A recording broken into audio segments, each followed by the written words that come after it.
New Netflix film adapted from the novel by Sarah Alderson. I haven't read the novel. I believe she wrote the screenplay. I think that's right. Directed by Kim Ferrand, who made Strangerland.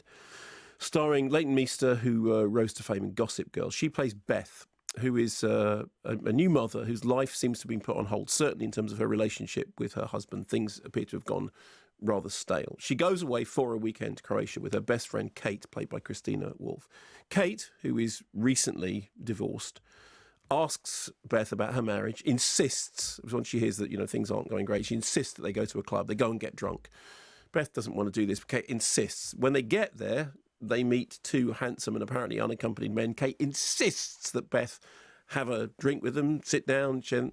The next thing is, Beth wakes up. She's in the apartment, which is a mess. Kate is missing. She doesn't know what happened or how she got there. She goes to the police, who aren't interested in a woman who was last seen drinking in a club with her friend with two guys.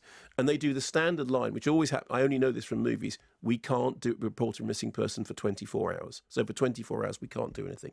So she starts investigating the disappearance herself.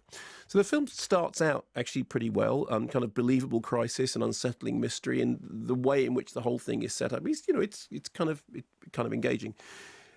As it goes on, it sort of moves from being a believable, what is going on movie to a kind of, oh yeah, it started out as a story about a rattled young mother in a strange land, not knowing where she is, to basically being one of those games of Cluedo in which it is a whodunit, like moving chess pieces around. So in the frame, you've got the two guys that they met at the club who were very handsome, but they met them at the club. You can't trust handsome people. You can't. The super creepy guy who owns the apartment, who literally walks in with "I am super creepy," don't like the sound essentially of him, written on him.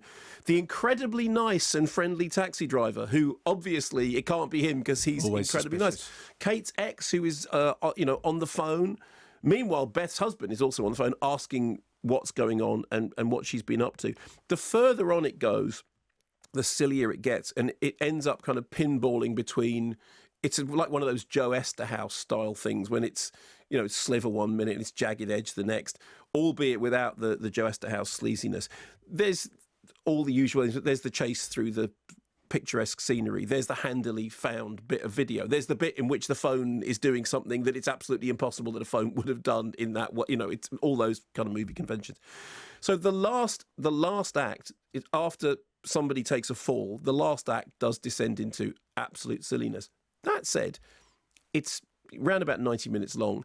It's Friday night. I've had a tough week. You know what? I just want to put my feet up and watch a piece of pot-boiling cheese. But it's not, okay, pot-boiling cheese, so it's not a cup of tea and a biscuit. No, it's not a cup of tea and a biscuit. It's definitely a glass of beer and a bowl of peanuts. Yeah, a glass of beer, a glass of wine or a can of beer. It's definitely, okay. I would say it's a large glass of white wine, thing of Twiglets. It's Friday night. Just leave me alone. Let this take us. But it starts out well, ends silly, but I kind of enjoyed it.